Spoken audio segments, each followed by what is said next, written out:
आइए सुनते हैं आज की कहानी, जिसका शीर्षक है ससुराल।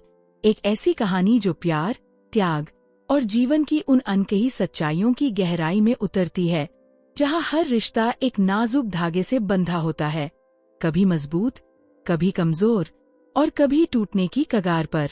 ये कहानी है एक नई नवेली दुल्हन की, जिसका दिल अपने मायके की यादों में अटका है और जिसके सामने ससुराल की नई दुनिया एक अनजान समंदर की तरह फैली है। क्या वह इस समंदर में डूब जाएगी या तैरकर किनारा पा लेगी? ये कहानी न केवल रिश्तों की जटिलताओं को उजागर करती है, बल्कि ये भी बताती है कि कैसे एक पल जीवन को हमेशा के लिए बदल सकता है। चलिए इस भावनात्मक यात्रा में शामिल होते हैं। सूरज की पहली किरणें जब रंगपुर गांव के ऊंचे ऊंचे नीम और बरगद के पेड़ों के बीच से छनकर नीचे आती थी, तो ऐसा लगता था मानो कोई स्वर्णिम पर्दा धीरे धीरे हट रहा हो। रंगपुर राजस्थान का एक छोटा सा गांव अपनी सादगी, परंपराओं और रिश्तों की गर्माहट के लिए जाना जाता था। गांव के बीचों बीच एक पुरानी हवेली थी, जिसके ऊंचे मेहराबों और नक्काशीदार खंभों में समय की कहानियां बसी थीं। यह था ठाकुर रघुवीर सिंह का घर, जहां उनके परिवार की इज्जत और गांव की शान का आलम एक था। आज इस हवेली में एक नई शुरुआत हो रही थी। ठाकुर रघुवीर सिंह की नई बहू काव्या अपने जीवन की नई पारी शुरू करने आई थी। काव्या की शादी को अभी 7 दिन भी नहीं हुए थे। उसकी माँ शांति देवी ने उसे विदा करते वक्त आंखों में आंसू और होठों पर मुस्कान सजाए कहा था, बेटी, ससुराल तुम्हारा नया मायका है। वहां अपने प्यार से सबको बांध लेना, यहाँ की मिट्टी को अपनी बनाना और इसे अपने रंग में रंग देना। लेकिन काव्या का मन अभी भी अपने मायके चांदपुर की गलियों में भटक रहा था। चांदपुर, जो एक हरे भरे खेतों और फूलों की क्यारियों से घिरा हुआ गांव था, जहां काव्या की हर याद एक कहानी थी। वहां की मिट्टी की सौंधी खुशबू, उसकी छोटी बहन रिया की शरारतें, उसके पिता की गंभीर आवाज और उसकी माँ के हाथों की गरम गरम पूरी और आलू की सब्जी की महक, ये सब उसके दिल में बसता था। ससुराल में सब कुछ नया था, लोग, रीति रिवाज, यहाँ तक कि हवा का रुख भी। यहाँ की हवेली भले ही भव्य थी, लेकिन काव्या को ये एक ठंडा और खामोश महल लगता था। काव्या की सास रुक्मिणी देवी एक कठोर मगर न्यायप्रिय महिला थी। उनके चेहरे पर हमेशा एक गंभीरता रहती, जो उनके कंधों पर परिवार की जिम्मेदारी का बोझ दर्शाती थी। उनके पति ठाकुर रघुवीर सिंह गांव के सबसे सम्मानित व्यक्ति थे। उनकी एक आवाज पर पूरा गांव एकजुट हो जाता था और उनकी हवेली गांव की हर बड़ी चर्चा का केंद्र थी। काव्या का पति वीरेंद्र एक शांत और समझदार इंसान था। वह अपनी माँ के साए में रहकर भी अपने विचारों में स्वतंत्र था। वह चाहता था कि काव्या इस घर में खुश रहे, लेकिन काव्या की उदास आंखें और चुप्पी उसे हर बार रोक देती थी। काव्या की ननद मालती एक चंचल और तेज तर्रार लड़की थी, जो अपनी भाभी को पसंद तो करती थी, लेकिन उसकी उदासी को देखकर अक्सर तंज कसने से नहीं चुकती थी। पहले हफ्ते में ही ससुराल की रस्मों ने काव्या को घेर लिया। सुबह जल्दी उठकर हवेली के मंदिर में पूजा करना, रसोई में सास के साथ खाना बनाना और गांव की औरतों के साथ बैठकर उनकी बातें सुनना, ये सब उसके लिए नया और बोझिल था। एक दिन जब वह रसोई में दाल बना रही थी, उसकी ननद मालती ने हंसते हुए कहा, भाभी, तुम्हारी दाल में तो चांदपुर की खुशबू आ रही है, यहाँ की मिट्टी का स्वाद तो डालो। मालती की बात में हल्का सा व्यंग्य था, लेकिन काव्या के लिए ये एक तीर की तरह चुभ गया। उसने चुपचाप सिर झुका लिया, लेकिन मन में एक तूफान उठ रहा था। मैं यहाँ क्यों हूँ? वह सोचती। मेरी दुनिया तो मेरे मायके में थी। यहाँ तो हर कोई मुझे परख रहा है, मेरी हर गलती पर नजर रख रहा है। वीरेंद्र ने कई बार काव्या से बात करने की कोशिश की। एक रात जब हवेली की छत पर चांदनी बिखरी थी, उसने काव्या को वहां बुलाया। काव्या, तुम मुझे बताओ, क्या बात है? मैं तुम्हारा पति हूँ। तुम्हारा दुख मेरा दुख है, काव्या ने सिसकते हुए कहा। मुझे यहाँ कुछ भी अपना नहीं लगता, वीरेंद्र। मैं हर पल अपने मायके को मिस करती हूँ। माँ, रिया, वहाँ की हर छोटी छोटी बात। यहाँ मैं एक अजनबी हूँ।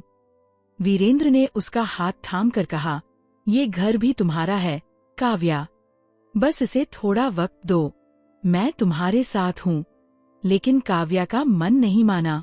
वो हर रात अपने मायके की याद में चुपके चुपके आंसू बहाती और दिन में ससुराल के कामों में खोई रहती।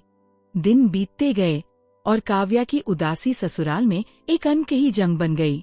रुक्मिणी देवी को उसका रवैया पसंद नहीं आ रहा था।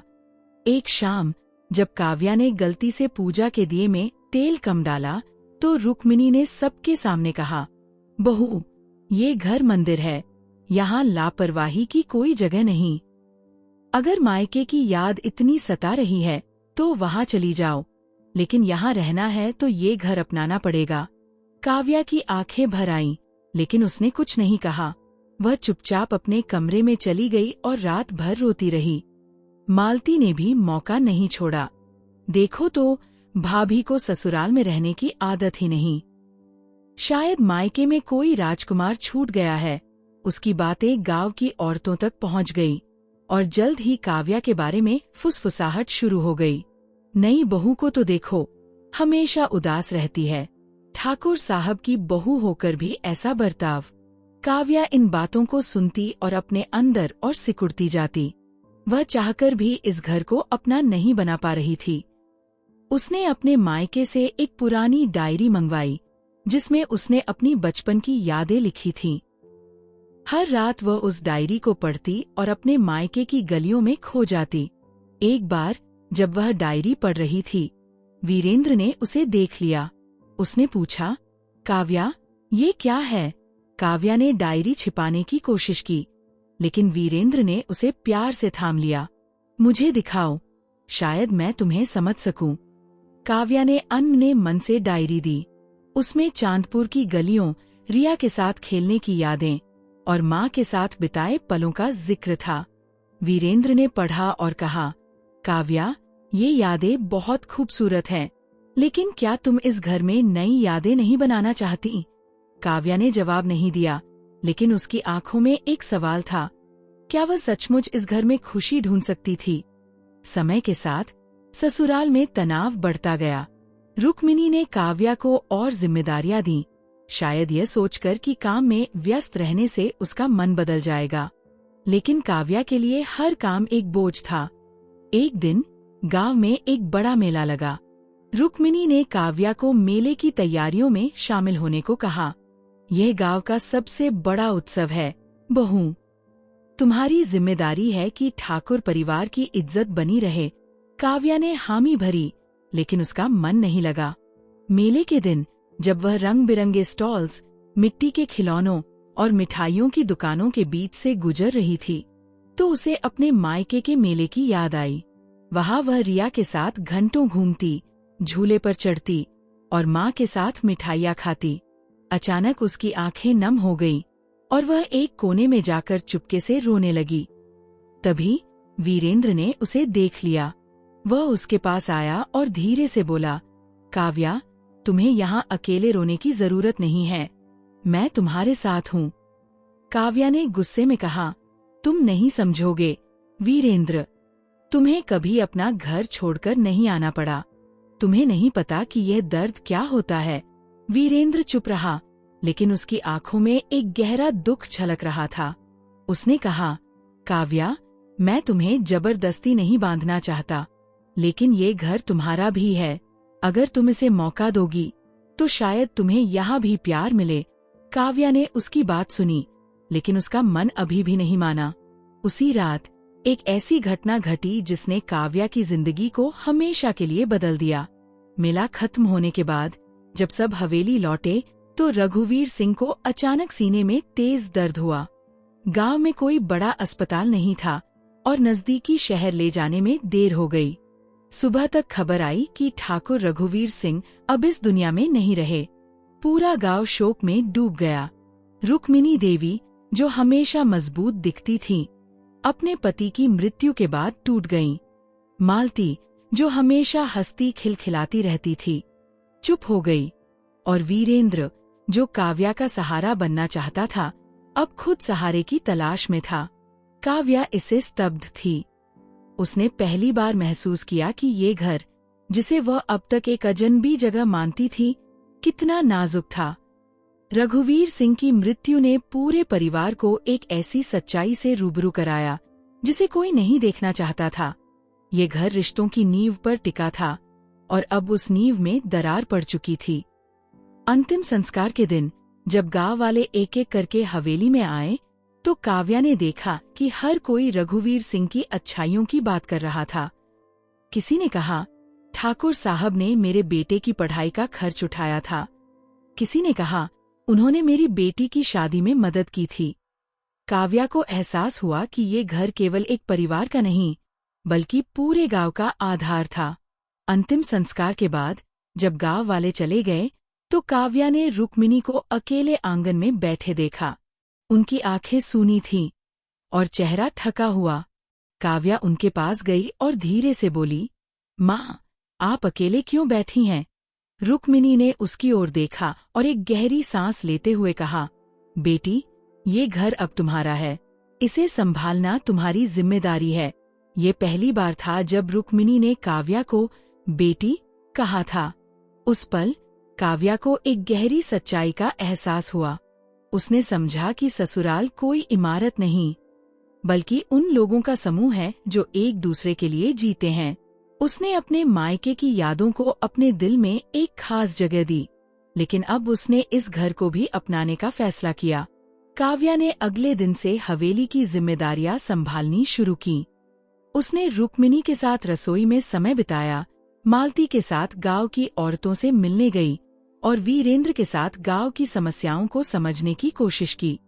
धीरे धीरे उसका मन इस घर से जुड़ने लगा। एक दिन जब वह हवेली के मंदिर में दिया जला रही थी, तो मालती ने हंसते हुए कहा, भाभी, अब तो तुम इस घर की रौनक बन गई हो। काव्या ने मुस्कुराकर जवाब दिया, ये घर हम सबकी रौनक है, मालती। मालती ने उसे गले लगाया और पहली बार काव्या को लगा कि वह इस घर की बेटी बन रही थी। लेकिन जिंदगी ने काव्या की एक और परीक्षा ली। कुछ महीनों बाद रुक्मिणी की तबीयत बिगड़ने लगी। डॉक्टर ने बताया कि उनकी हालत नाजुक थी। काव्या ने उनकी सेवा में दिन रात एक कर दिए। वह रात रात भर जागकर रुक्मिणी के पास बैठती, उनकी कहानियां सुनती और उनके अनुभवों से सीखती। रुक्मिणी ने एक रात काव्या से कहा, बेटी, मैंने तुम्हें बहुत परखा, लेकिन तुमने इस घर को अपना बनाया। मुझे माफ करना अगर मैंने तुम्हें कभी दुख दिया। काव्या की आंखें भर आईं। उसने रुक्मिणी का हाथ थाम कर कहा, माँ, आपने मुझे सिखाया कि घर वह नहीं जहाँ हम पैदा होते हैं, बल्कि वह जहाँ हम प्यार बांटते हैं। रुक्मिणी की मृत्यु के बाद काव्या ने महसूस किया कि ससुराल अब उसका असली घर था। उसने रघुवीर सिंह की याद में एक स्कूल खोला जहां गांव के बच्चे पढ़ सकें। उसने मालती की शादी में हर रस्म को पूरे दिल से निभाया और वीरेंद्र के साथ मिलकर गांव की भलाई के लिए काम किया। वर्षों बाद जब काव्या अपने बच्चों को अपनी कहानी सुनाती, तो वह कहती, जीवन एक यात्रा है जहां हर नया रिश्ता एक नया घर बनाता है, लेकिन उस घर को घर बनाने के लिए तुम्हें अपना दिल खोलना होगा। प्यार दो और प्यार पाओ, क्योंकि आखिर में यही प्यार है जो हमें जीने और मरने की वजह देता है। यह कहानी हमें सिखाती है कि घर वह नहीं जो हमें विरासत में मिलता है, बल्कि वह जो हम अपने प्यार और समर्पण से बनाते हैं। ससुराल की ये कहानी हर उस इंसान के लिए है जो अपने पुराने घर को छोड़कर एक नए घर की तलाश में है। क्या आप भी अपने दिल में एक नया घर बना रहे हैं? सोचिए और अपने रिश्तों को और मजबूत कीजिए।